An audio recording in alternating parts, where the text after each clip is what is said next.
All rise, veuillez vous lever.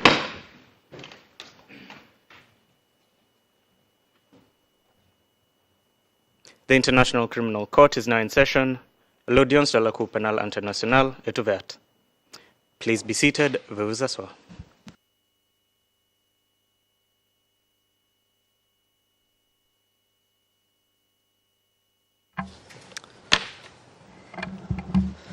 Good morning to you all. Le juge, bonjour.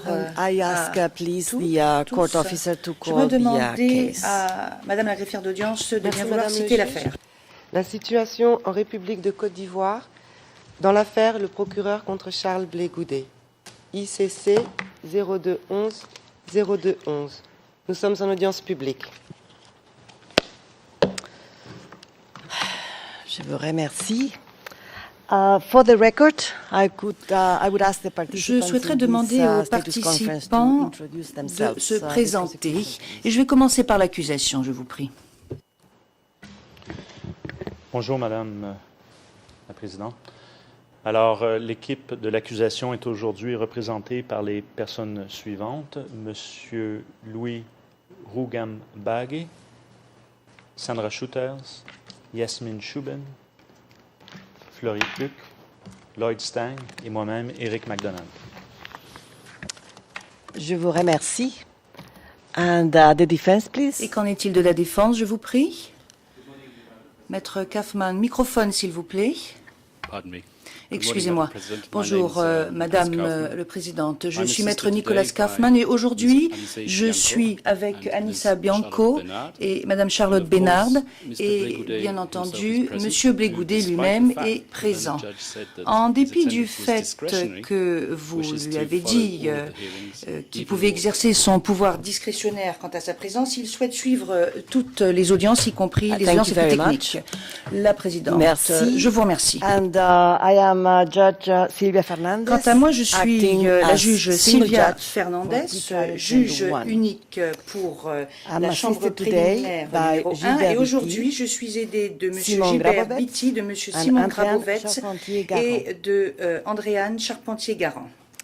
On 14th April Le 14 2014, avril I 2014, issued the decision j'ai establishing rendu a la system for décision disclosure portant of création evidence, d'un système which is relatif à la 57 communication in des the éléments record de of the preuve. case. Il s'agit du dépôt 57 I see from the prosecutor's dans le submission dossier of en 25 l'espèce. Et April je vois, d'après les 2014, écritures de filing l'accusation du 25 65, avril that 2014, the qui disclosure correspond of au dépôt evidence numéro has 65, que la communication des éléments de preuve a The commencé. purpose of this status conference L'objectif is de to cette obtain conférence de mise en submissions état of est the parties for d'obtenir the purpose of additional les decisions arguments des that may parties be needed pour for the que process les of décisions disclosure of supplémentaires evidence qui to unfold pourraient smoothly. devoir être prises The issues for soient discussions prises are pour referred que la communication paragraph des éléments de 15 preuve se passe sans to problème. 19 of the Les decision of questions 14th April dont il faudra 2014 discuter and I se will trouvent au paragraphe address 15 à them one 19 by de la one. décision du 14 avril 2014 First, et je vais m'y intéresser I would invite the prosecutor par to étapes. provide Dans un answers premier to temps, the j'aimerais questions inviter posed l'accusation at à paragraph fournir 15 des réponses aux of the questions decision posées on au paragraphe disclosure. 15 de la décision relative Namely, à la communication. to what À extent savoir, dans quelle mesure you intend to rely vous on avez evidence l'intention previously de vous disclosed appuyer in the sur case des of éléments de Laurent preuve Gbagbo, communiqués précédemment as dans well as the l'affaire progress contre and Laurent anticipated Gbagbo. duration Et je of the souhaiterais process également of que vous nous disclosure parliez de of l'état such evidence. d'avancement et de la durée prévue du processus de communication Second, de ces to what éléments de extent preuve. Deuxièmement, you intend to j'aimerais rely savoir on dans other quelle mesure evidence vous avez l'intention currently de vous in appuyer your sur d'autres possession, éléments which de was preuve not dont vous previously disposez disclosed à l'heure in the actuelle et case qui n'ont of pas Laurent été Gbagbo, précédemment communiquées as well dans as the l'affaire progress and contre Laurent anticipated Gbagbo. duration Je of souhaiterais the que process vous of nous fassiez disclosure part of de such l'état evidence. d'avancement et de la durée prévue du processus finally, de for communication the de first ces item, éléments de whether preuve. you intend to continue J'aimerais également savoir investigations si vous avez prior to the l'intention de confirmation of charges poursuivre hearing. vos enquêtes And in avant that case, l'audience when de confirmation des you would be charges in a et le position cas to échéant, disclose je souhaiterais any savoir quand vous evidence serez en arising mesure de from this communiquer additional les éléments de preuve qui émaneraient de cette enquête. So, the prosecutor, you Donc, have the floor, please. je m'adresse à l'accusation. Vous avez la parole, Madam monsieur. President. Merci, Madame le juge. I will be answering the first two Je vais répondre sub-questions, and then my colleague, Mr. aux Lloyd Stein, deux will address premières the questions et third mon confrère sub-question, namely the répondra à la ongoing troisième investigation. question, à For that savoir purpose, la question we qui will porte ask you sur to les briefly go enquêtes. and, Et à cette fin, nous vous demanderons de passer rapidement à huis clos partiel pour que nous puissions parler librement au vu de la confidentialité de nos enquêtes.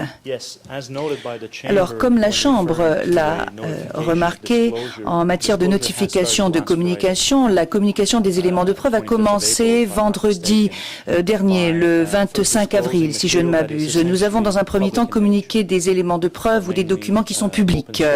Donc, il s'agit de documents sources ouvertes, documents qui ne sont pas considérés et classés comme confidentiels pour le moment. Nous n'avons pas communiqué certains documents qui étaient publics, mais qui avaient trait aux déclarations de témoins. Le but étant de fournir à la défense ou de collecter plutôt ce que nous avons pu communiquer à la défense sans pour autant que soit adopté le protocole sur la gestion des documents confidentiels. Je vais donner la parole à un de mes collègues, mais il y a eu un accord conclu avec la défense à ce sujet. Donc je pense que cela devrait faciliter la tâche de la Chambre et des parties. La question qu'il convient de se poser est comme suit. Quand pourrons-nous communiquer les éléments de preuve ou les documents qui sont considérés comme confidentiels? Dès que ce protocole aura été adopté, et nous pensons que cela devrait pouvoir se faire aujourd'hui, nous pourrons communiquer les 10 éléments de preuve. Mais et je suppose que c'est la programmation et l'échéancier qui vous intéressent. Il y a environ 4800 documents qui sont soit des documents à charge ou des documents article 77 ou des documents qui sont potentiellement à décharge qui doivent être communiqués. Cela représente un volume important de documents. Mais après avoir parlé de cela avec mes collègues, nous pensons que nous pouvons le faire comme dans le cas de l'affaire Gbagbo, et nous reconnaissons votre décision numéro 57 et nous pensons que nous pourrons certainement le faire en une semaine. Donc cela sera communiqué de la même façon. La procédure sera la même. Et je pense que, par conséquent, les documents, et je souhaiterais que cela soit consigné de façon claire au dossier, nous pensons que ces affaires sont comme des affaires où il y aurait jonction d'instances, bien que cela soit séparé pour le moment, mais nous aurons les mêmes catégories pour les documents. Ce qui est document à charge contre M. Gbagbo sera considéré comme à charge contre M. Blé Goudé. Il en va de même des documents en application de l'article 77, de documents qui sont potentiellement des documents à décharge. Et pour ce qui est de votre deuxième question maintenant, alors bien entendu, lorsque le transfert a eu lieu, c'est un peu comme un cheveu qui est tombé sur la soupe. C'était un peu comme un cheveu qui est tombé sur la soupe en français dans le texte. Donc pour le moment, nous étions en train de nous occuper de l'affaire Gbagbo et maintenant nous devons déployer des efforts pour respecter la date butoir par rapport à M. Blé Goudé. Donc nous avons Ringtail, notre base de données, et que nous consultons afin de voir s'il y a des documents précis qui n'auraient pas été pris en considération dans l'affaire Laurent Gbagbo et qui seraient peut-être plus intéressants pour nous. Par exemple, tout document qui relève ou qui appartient à la catégorie de M. Blé Goudé et qui tombe dans la catégorie de l'article 77 devra être communiqué, alors que cela n'avait pas été fait dans le cas de M. Laurent Gbagbo. Donc pour le moment, nous sommes en train de nous livrer à cette analyse. Sans oublier le fait qu'il faut préparer la communication de quelques 4500 documents et que cela nécessite un certain temps. Alors bien sûr, d'aucuns diraient le bureau du procureur est un grand bureau et a de nombreuses ressources, ce qui n'est pas le cas, je ne pense pas, face à un secret de polichinelle. Il y a des enquêteurs qui font des enquêtes, qui analysent les éléments de preuve pour la Cour, mais il faut savoir quand même que ces ressources sont limitées et que cela requiert un certain temps, surtout lorsqu'il s'agit de documents qui ont été expurgés pour des raisons de sécurité, entre autres. Donc nous devons faire ce que nous devons faire. Ce qui fait que pour les autres documents, les documents à venir dont nous disposons à l'heure actuelle, par souci d'efficacité, alors que nous faisons également d'autres choses, bien évidemment, nous souhaiterions pouvoir communiquer le 6 juin. Il me semble que le 6 juin est un vendredi. Donc, nous avons un peu plus d'un mois à partir d'aujourd'hui. Il s'agit des documents dont nous disposons à l'heure actuelle. Mais, et bien entendu, si nous serons en mesure de communiquer ces documents plus tôt, nous le ferons. Mais à l'heure actuelle, nous sommes en train d'examiner un certain nombre de documents. Si nous pouvons le faire plus rapidement, il est évident que nous communiquerons ces documents plus tôt. Mais la date butoir est la date du vendredi 6 juin, si je ne m'abuse. Je pense que c'est une date qui nous convient. Mes confrères m'ont rappelé qu'il y a également une demande de Maître Kaufmann. Il y a eu un échange de courriels. Il s'agissait en fait d'exceptions d'irrecevabilité. Donc nous essayons d'obtenir des réponses des États à propos du transfert de M. Blé-Goudet. Donc il va falloir que nous obtenions leur assentiment pour pouvoir communiquer ces réponses. Et cela prend toujours un peu plus de temps. Donc là, il s'agit de documents dont nous disposons, que nous avons, mais si vous deviez nous imposer la date butoir du 6 juin, nous avons... cette demande nous a été présentée. Est-ce que nous pouvons respecter cette date butoir? Cela échappe à notre contrôle. Lorsque vous devez communiquer avec des États, cela prend parfois un peu plus de temps que nous ne le souhaitons. Et puis, il y a également un certain nombre de déclarations des Nations Unies qui ont été obtenues dans le cadre des enquêtes menées à propos de M. Laurent Gbagbo. Cela a été communiqué dans l'affaire Laurent Gbagbo, mais nous devons en référer aux Nations Unies pour obtenir leur aval, pour pouvoir communiquer ces documents dans cette affaire-ci. Donc la demande a été présentée, mais il s'agit de documents qui ont déjà été communiqués dans l'affaire Laurent Gbagbo, mais nous ne pouvons pas les communiquer la semaine prochaine, par exemple. Nous ne pouvons pas les communiquer dans 5 jours ou dans 10 jours, disons. Alors, peut-être que nous pourrons le faire le 7 juin, mais je vous informe, en fait, à propos de ces documents. Voilà.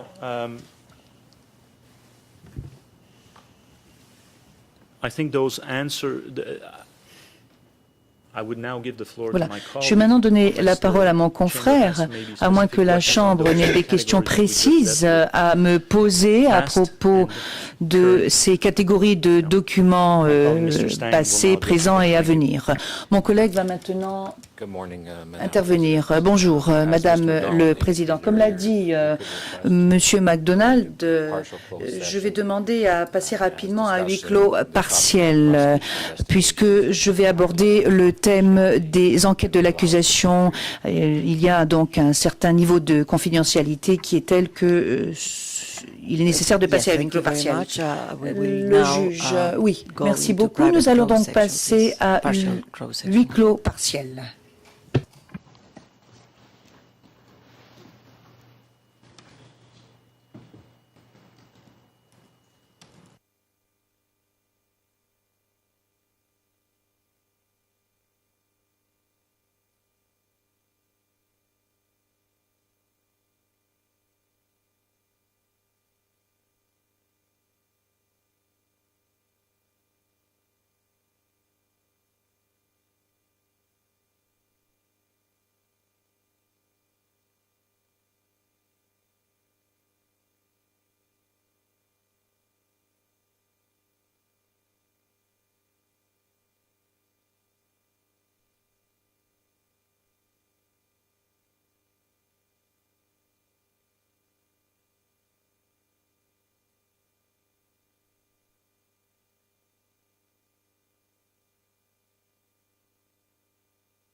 Nous sommes en audience publique, Madame le Président.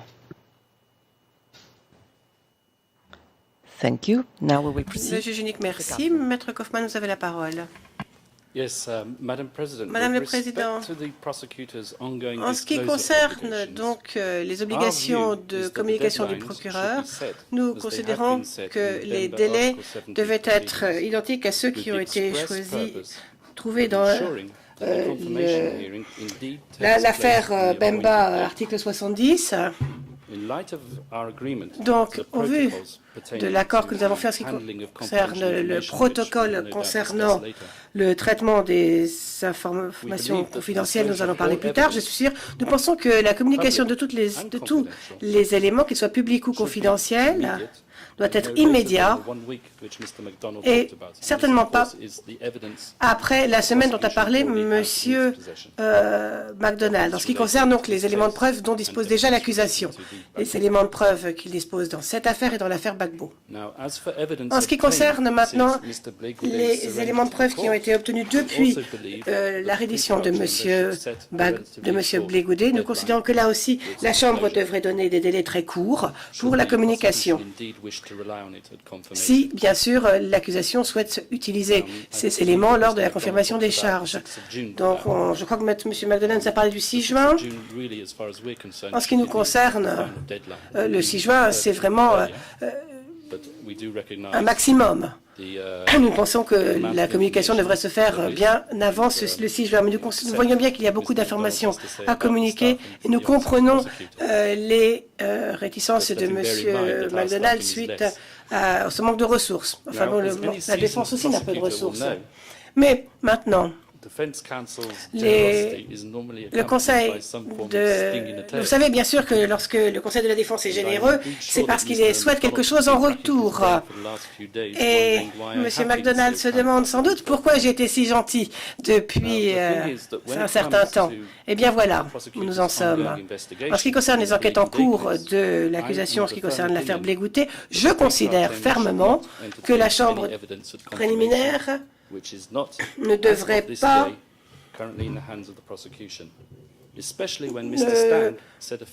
suivre ce que dit l'accusation, surtout que M. Stein vient de nous dire d'ailleurs qu'il n'a aucune idée de la date à laquelle la communication pourra se faire. Donc, étant donné que l'affaire Gbagbo est extrêmement lente, l'accusation a quand même eu presque 2 ans et demi en plus pour faire ses enquêtes en ce qui concerne M. Blé Goudé, qui, d'après Madame le procureur, est d'ailleurs absolument la même affaire que l'affaire Gbagbo, mis à part certains petits détails subalternes. M. Blé Goudé n'a aucune intention de moisir dans la prison de Scheveningen pendant 2 ans et demi, lui. Il veut que la vérité se manifeste immédiatement et il veut que son nom soit blanchi. Donc, si Madame le procureur ne trouve pas d'éléments à charge contre M. Blé Goudé, c'est parce que ça n'existe pas, c'est tout. Et les éléments qui, d'après Madame le procureur, sont à charge seront prouvés par nous comme étant sans fondement. Nous demandons donc à Madame le juge unique d'éliminer tous les éléments de preuve qui pourraient venir des nouvelles enquêtes faites par l'accusation à l'heure actuelle. C'est tout ce que nous avions à dire sur votre question portant sur le paragraphe 15. Madame le juge unique, je vous remercie. Maintenant, nous allons passer à la question suivante, c'est-à-dire la question des témoins viva voce. Et j'aimerais bien vous rappeler que cette Chambre a déjà dit que tous les témoignages lors de la confirmation des charges devraient être utilisés très parcimonieusement et être très ciblés. Et uniquement si elles ne peuvent pas être, ces témoignages viva voce se feront uniquement s'ils ne peuvent pas être remplacés par des éléments de preuve écrits. Pour être bref, nous aimerions avoir le moins de témoins possible afin que la confirmation des charges soit courte. Donc, j'aimerais donc demander aux parties de nous dire s'ils ont au moins l'intention de citer des témoins lors de la confirmation des charges. Vous avez la parole, Monsieur MacDonald. Monsieur MacDonald. Je vous remercie, Madame le Président. L'accusation n'a pas l'intention de citer des témoins, ça c'est sûr, mais il y a quand même une réserve. Nous envisageons éventuellement, et là encore c'est bien trop prématuré pour être vraiment sûr, mais nous envisageons éventuellement la citation d'un témoin expert. Mais il est presque certain qu'il n'y aura pas de témoins cités par l'accusation lors de la confirmation des charges. Le Président, je vous remercie. Maître Kaufmann. Maître Kaufmann. Oui, Madame la Présidente. En ce qui concerne donc les témoins viva voce, étant donné que la défense, jusqu'à présent, n'a pas eu de communication utile, n'a eu que des centaines ou des milliers de documents venant d'open source, je ne peux pas vraiment vous répondre sur ce point. Et bien sûr, lorsque nous serons en mesure de le faire, nous le ferons. Le Président, je vous remercie. Et maintenant, passons au contrôle des chambres en ce qui concerne les exceptions à la communication. Dans sa décision du 14 avril 2014, dans ma décision du 14 avril 2014, j'ai demandé aux parties de s'arranger entre eux pour voir si un système identique à celui qui avait été adopté dans l'affaire de Laurent Gbagbo ou un système même encore plus large pourrait être adopté afin de simplifier la procédure. Donc, j'aimerais que les parties me fassent savoir quel a été le résultat de leur négociation. L'accusation, s'il vous plaît, l'accusation. Je vous remercie. La défense et l'accusation se sont réunis mardi dernier pour en parler. Donc pour parler donc de ces paragraphes 17 et 18 de votre décision, et nous avons réussi à tenir un arrangement.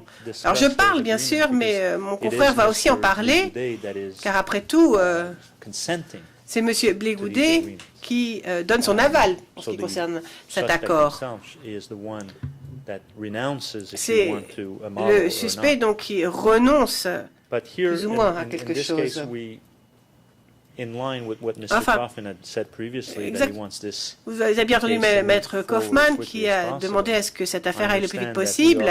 Eh bien, sachez que nous aussi, nous voulons satisfaire cette date butoir du 17 juillet pour dépôt du DCC et éventuellement pour avoir une date de confirmation des charges.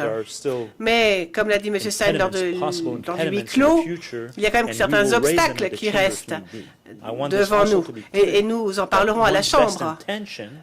Il y a des bonnes intentions, certes, mais d'un autre côté, il y a aussi des incertitudes. Et souvent, nous nous heurtons à des choses auxquelles nous ne nous attendions pas.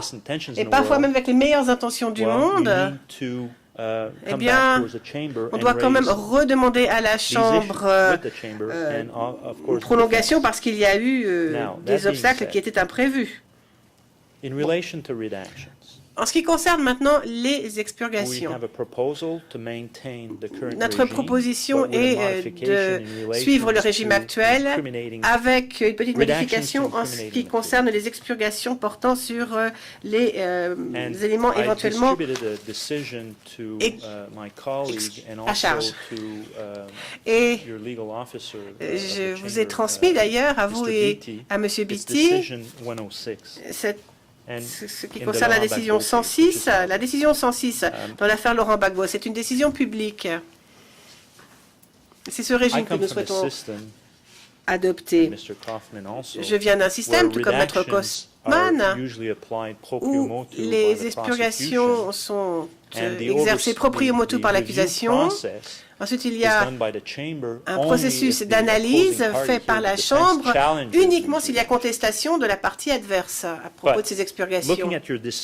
Mais lorsque j'étudie votre paragraphe 15, 16 et 17 de votre décision 106, On voit bien que par le passé, si vous vous souvenez, il y avait eu une date butoir dans cette affaire.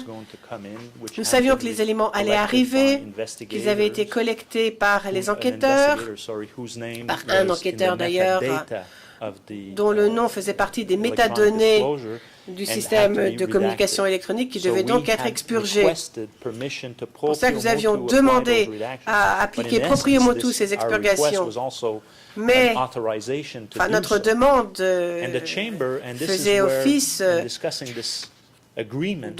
d'accord aussi en même temps pour procéder à cet exercice.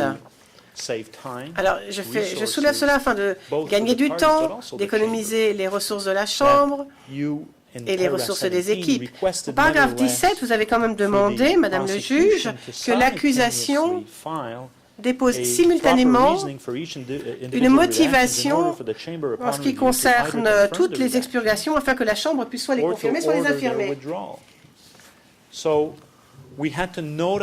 Donc nous devions avertir la Chambre que nous avions fait des expurgations proprio motu. Alors d'un côté on demande la permission, on demande l'autorisation, et puis ou bien on informe a posteriori. C'est un peu la même chose. Je comprends bien qu'il y a un arrêt de la Chambre d'appel et que la Chambre, bien sûr, a cet arrêt en tête. Mais je vais essayer de vous rassurer. Il faut reprendre cette décision dans son contexte, cet arrêt dans son contexte. La Chambre a toujours... enfin, la Chambre sera toujours en position... capable, en mesure de surveiller le processus. Donc nous, voici ce que nous ferions. Nous faisons nos expurgations proprio motu à la défense, et si la défense n'est pas contente avec ces expurgations, si tout d'un coup elle les trouve superflues, elle se retourne vers la Chambre. Et nous verrons quelle est la décision de la Chambre. Donc s'il y a un désaccord, la défense peut informer la Chambre, informer l'accusation, et ensuite l'accusation peut justifier et motiver ces expurgations qui sont contestées. Ainsi, vous êtes toujours en charge, vous pouvez toujours surveiller le processus. Donc je trouve que l'arrêt de la Chambre d'appel, après contestation, il faut que la Chambre puisse continuer à surveiller le processus. Il faut garder l'esprit en fait de cet arrêt en tête. Donc, nous avons un procureur quand même qui sait ce qu'il fait, qui a travaillé ici, qui a travaillé depuis longtemps. Il faut faire confiance au procureur, au statut du procureur, et lui faire confiance, il sait pourquoi il fait ces expurgations. Et dans cette affaire, d'ailleurs, dans cette affaire Blé-Goudet, enfin, quelles sont nos expurgations du côté de l'accusation? C'est le nom des enquêteurs, puisque nos enquêtes sont en cours, l'emplacement où se font les entretiens, le jour des entretiens, les dates des entretiens, les noms de différentes pistes que nous pourrions avoir. C'est tout ce que nous souhaitons expurgé au titre de la règle 182. En titre de la règle 184, là nous expurgeons le nom de famille des tiers innocents qui ne risquent rien et qui sont parfois nommés au passage parce qu'ils étaient dans le coin, parce qu'ils font partie d'un récit d'un témoin. Et ça, nous expurgeons. Nous expurgeons. Bon, enfin, donc, de toute façon, si la Chambre le demande, ou s'il y a une demande qui émane d'une des parties, la Chambre peut toujours surveiller ces expurgations. Et je pense que cette organisation peut très bien fonctionner comme ceci. Ça gagnera du temps, ça fera gagner du temps à tout le monde, aux chambres, à l'accusation, et cela permet aussi que la communication soit plus rapide. Vous allez concevoir un échéancier Eh bien, normalement, d'après votre échéancier, nous devons déposer le 18 juillet notre document notifiant les charges. Alors si nous demandons des autorisations d'expurgation afin de faire des expurgations, alors que nous avons si peu de temps avant de faire avant de déposer notre DNC,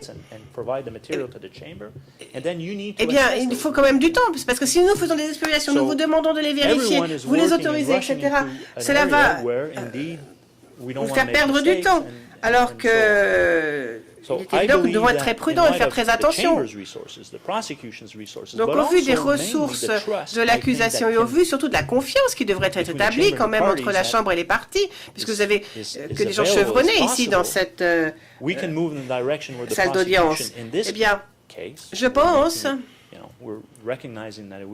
qu'en l'espèce, et nous comprenons bien que cela ne s'appliquera qu'à l'affaire Blé Goudet, je pense que nous pourrions adopter ce système.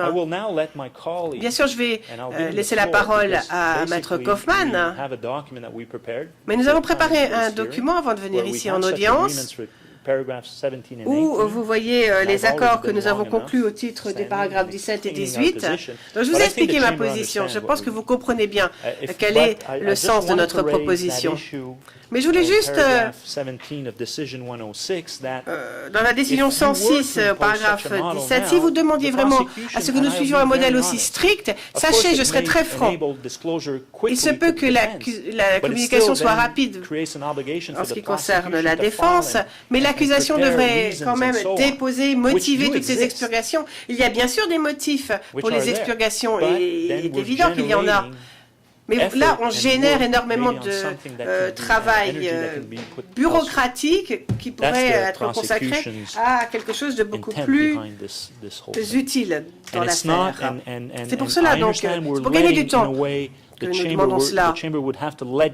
Il est évident que là, la Chambre va se dégager de quelques-unes de ses responsabilités, mais toujours sous l'œil très scrutateur, l'œil averti des deux parties qui sont quand même des juristes chevronnés. Le président, je vous remercie de vos explications. En effet, la Chambre a demandé aux parties d'essayer de trouver un arrangement pour que sur une procédure simplifiée pour que tout ceci aille plus vite. Alors, j'aimerais bien vous entendre, Maître Kaufmann, à ce propos. Maître Kaufmann, oui, tout d'abord, si je peux rajouter quelque chose à ce qu'a dit M. McDonald, on ne renonce pas à un modèle qui était plus efficace. J'ai bien entendu ce qu'a dit M. McDonald. Sachez que nous n'essayons absolument pas de saper votre autorité en tant que présidente, absolument pas. Mais c'est une méthode sui generis pour cette affaire, dont le but est d'assurer que la date prévue pour la confirmation des charges sera bien respectée.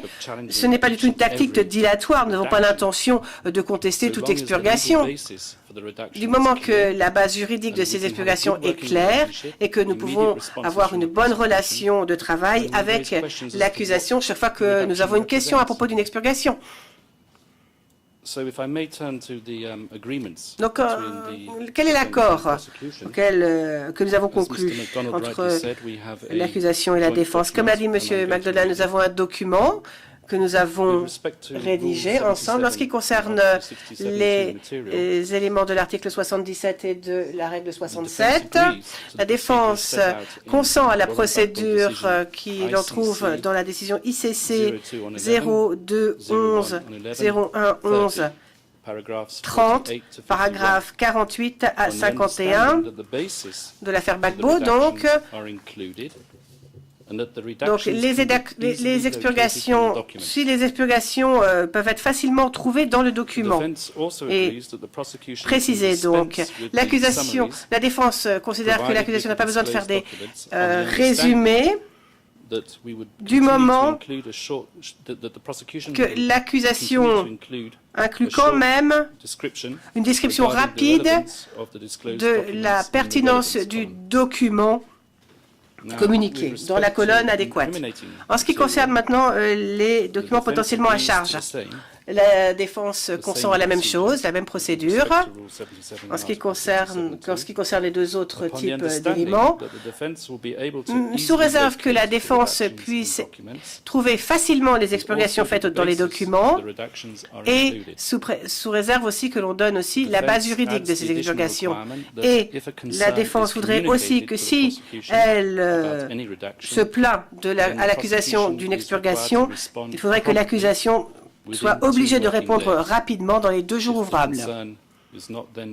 Et si l'arrangement n'est pas trouvé entre les parties, la Chambre sera saisie de ce point. Encore un point concernant les déclarations qui ont été recueillies après le 3 juin 2013. Donc, ça, c'est une demande spéciale de ma part.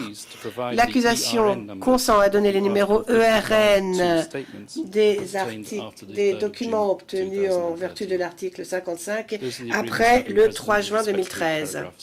Donc, voilà tout ce que j'avais à dire en ce qui concerne votre demande concernant le paragraphe 17. Le Président, je vous remercie. Donc, j'imagine que ces documents seront déposés aussi auprès de la Chambre, j'imagine. Ce document, cet accord, Monsieur McDonald, tout à fait, cet accord sera déposé rapidement. Mais j'avais oublié de dire une chose à propos des expurgations sur les documents potentiellement à charge. Comme la Chambre l'a sans doute remarqué, lorsqu'on communique des documents, on écrit un rapport et dans ce rapport, on donne... Enfin, on avertit des expurgations qui ont été éventuellement faites aux documents, soit PIXO, soit 77. Donc la Chambre est au courant. Et c'est la même chose pour les documents à charge d'ailleurs. Il est vrai qu'on met juste une phrase en disant que le document a été déposé avec les expurgations autorisées, rien d'autre. Mais afin que la Chambre puisse être bien avertie, nous indiquons quand même que l'accusation a proprio motu fait des expurgations aux documents à charge communiqués à la défense et en indiquant les catégories d'expurgation d'ailleurs. Donc la Chambre est toujours au courant. Et vous obtenez la liste d'ailleurs dans une annexe confidentielle de tous les éléments qui ont été communiqués. Et si vous voulez absolument surveiller ce processus, pour nous demander par exemple pourquoi vous faites cette expurgation ici dans ce document sur cette information, eh bien sachez que la Chambre est au courant de toute façon et peut très bien poser la question à l'accusation. Ainsi la Chambre restera aux manettes, si je puis dire. Je tenais donc à vous le faire savoir. Thank you very much. Monsieur Junique, je vous remercie. C'est une bonne chose que vous ayez pu vous réunir et trouver une solution et trouver un arrangement entre vous pour avoir une procédure simplifiée. Mais nous voulons bien sûr avoir le document, surtout que nous n'avons pas de transcription en temps réel à l'heure actuelle. Donc nous voulons avoir ce document pour pouvoir le lire.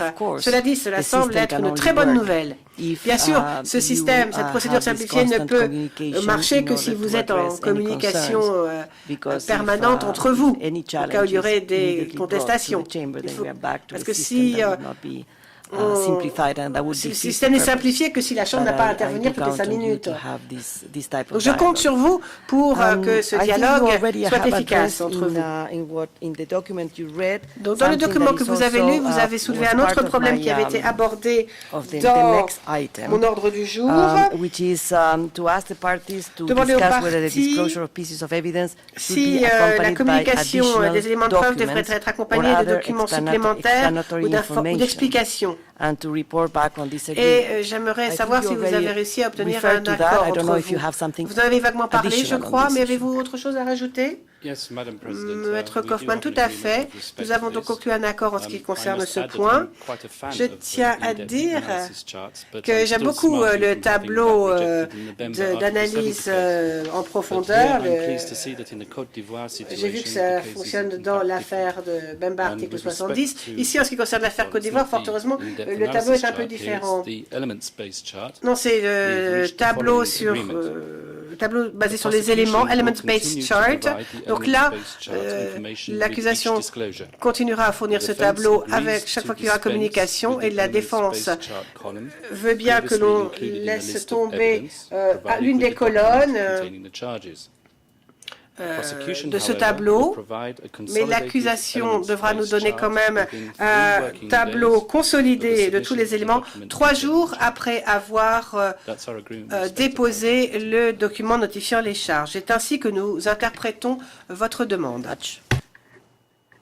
Prosecution. Accusation. Oui, je voulais juste vous donner une explication à propos des 3 jours. La Chambre s'interroge peut-être et se demande pourquoi nous avons fait cette différence. Premièrement, dans le statut, il existe une obligation de communiquer ce genre de tableau. Et là, vous avez une certaine latitude pour ce qui est du tableau avec les éléments de preuve.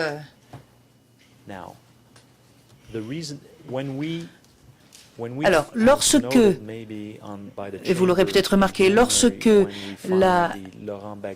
nous avons déposé le document de confirmation des charges, de notification des chartes pour Laurent Gbagbo, il y avait des hyperliens avec ces documents. Et cela peut parfois être assez volumineux et encombrant parce qu'il y a toujours des modifications de dernière minute, il y a des problèmes dus à l'erreur humaine ou à des problèmes technologiques ou techniques.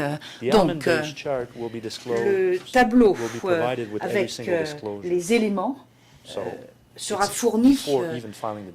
Donc il est fourni, mais il sera fourni même avant que nous ne déposions le document de confirmation de notification des charges. Mais nous aimerions pouvoir avoir une certaine marge de manœuvre, en quelque sorte, avoir les coups des franches pour pouvoir déposer cela après la date butoir pour le document de notification des charges. Voilà l'explication que je souhaitais fournir à la Chambre. Le juge, donc si je vous ai bien compris, vous allez fondamentalement utiliser le même système qui a été utilisé pour l'affaire Gbagbo, avec la seule différence que la charte de consolidation des éléments sera présentée 3 jours après le dépôt du document de confirmation des charges. C'est bien cela, Monsieur Magnalo? Oui, 3 jours ouvrables après le dépôt du document de notification des charges. Et nous avons en fait, avec l'inventaire des éléments de preuve, une colonne qui reprend ces différents éléments. Donc, alors cette colonne va être éliminée, elle ne se trouvera pas avec l'inventaire des éléments de preuve. C'est la dernière colonne. Si vous prenez le document, la dernière colonne donc sera éliminée. Mais de toute façon, les informations qui y figurent sont déjà fournies avec la communication des documents et avec le tableau consolidé. Donc, bon, cela faisait un peu double emploi de toute façon. Le juge, merci beaucoup. Maître Kaufmann, oui, Madame le Président, c'est tout à fait exact. Il m'est beaucoup plus facile, pour parler franchement, de travailler comme cela a été indiqué par l'accord que nous avons conclu. Alors, comme je vous l'ai déjà dit, ce que nous souhaitons, c'est avoir le plus rapidement possible une audience de confirmation des charges. Le juge. Donald, je peux vous fournir un exemplaire de cet accord pour simplifier les choses plutôt que de vous l'envoyer par mail. La juge, oui, merci beaucoup. Et vous avez déjà fourni un exemplaire de l'autre, vous pourrez faire la même chose. Monsieur Magnal, non, mais tout cela se trouve. Vous avez l'article, nous avons répondu aux paragraphes 17 et 18 dans ce document. C'est le même document. Donc, en dernier lieu, je pense en fait que nous allons maintenant aborder la question relative au point de vue des parties pour ce qui est de l'adoption d'un protocole pour la gestion des informations confidentielles. Et notamment, j'aimerais savoir si ce protocole sera identique ou semblable au protocole qui a été précédemment adopté dans l'affaire Laurent Gbagbo. Et je pense que vous y avez déjà fait référence, puisque vous m'avez déjà parlé d'un un accord à ce sujet. Maître Kaufmann, vous souhaitez être le premier à intervenir? Maître Kaufmann, oui. Merci, Madame le Président. Écoutez, moi, je suis un homme réaliste et je ne vais pas essayer de réinventer la roue puisqu'il y a déjà une décision qui a été prise à ce sujet dans l'affaire Gbagbo. Donc, effectivement, en ce qui concerne le protocole relatif à la gestion des informations confidentielles, nous pensons que l'article 8 du Code de déontologie est suffisant. Nous sommes d'accord pour dire que le contenu des deux protocoles qui figurent dans l'annexe 02/11-02 et -09 et qui étaient un document donc de l'affaire Gbagbo et un document qui sera utilisé. La présidente, je vous remercie. Monsieur McDonald, non, je n'ai rien d'autre à ajouter. Je vous dirais que l'accord que je viens de déposer est un accord à propos duquel Maître Kaufmann a peut-être modifié certains termes ici et là. Il y a peut-être des coquilles ici et là. Mais fondamentalement, ce que je viens de déposer devrait peut-être pouvoir être accepté comme une synthèse des accords conclus avec Maître Kaufmann. Et cela sera déposé dans le dossier Maître Kaufmann. Oui, c'est exact. J'ai essayé de corriger les erreurs grammaticales à la lecture du document. Thank you very much. La présidente, la juge. Merci beaucoup.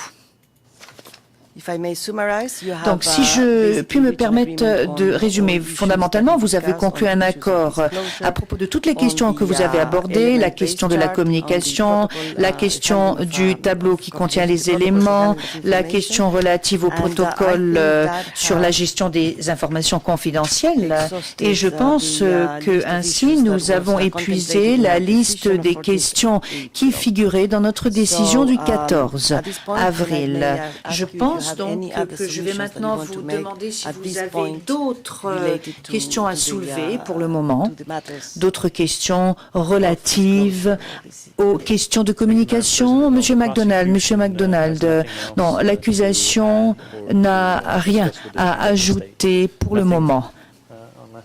Rien, à moins que je n'ai oublié quelque chose, mais je pense que nous avons répondu à toutes les questions. La juge, merci beaucoup, Maître Kaufmann. Merci, Madame la Présidente. Il y a une toute petite dernière chose qui, évidemment, a trait à notre souhait d'avoir une procédure rapide. Il s'agit de la demande que nous avons déposée en matière de coopération avec les États. Nous pensons que cela pourrait véritablement retarder la procédure. Je dois vous dire que lorsque cette demande a été déposée, elle était à nouveau le fruit d'un accord et d'une négociation, d'une coopération avec le procureur. Alors, je sais quelle est la décision numéro 63 prise par le juge unique et cela a obligé la défense à poursuivre la chose devant des tribunaux en Côte d'Ivoire. Donc, une demande a été déposée auprès du tribunal de première instance d'Abidjan et nous attendons toujours la décision. Alors bien entendu, si nous devons prendre pour exemple le comportement passé, je dois vous dire que je suis assez sceptique et je ne sais pas, et je ne pense pas que nous allons recevoir cette décision dans un avenir proche. Néanmoins, au vu du fait que je suis bien disposé aujourd'hui, je suis tout à fait disposé à donner le bénéfice du doute aux autorités nationales et j'espère qu'à la suite de cette audience, j'espère que cette audience va déclencher une réaction qui nous permettrait de régler assez rapidement le problème. La présidente, je vous remercie et nous verrons bien comment va évoluer cette réponse. Et ensuite, nous ferons le point. Donc, j'aimerais savoir si vous avez d'autres questions à soulever. Si vous n'avez pas d'autres questions à soulever, je pense que nous sommes parvenus à la fin de notre conférence de mise en état. Je souhaiterais remercier les parties, les interprètes et toutes les personnes présentes dans le prétoire. J'aimerais les remercier de leur aide et je déclare cette conférence de mise en état terminée.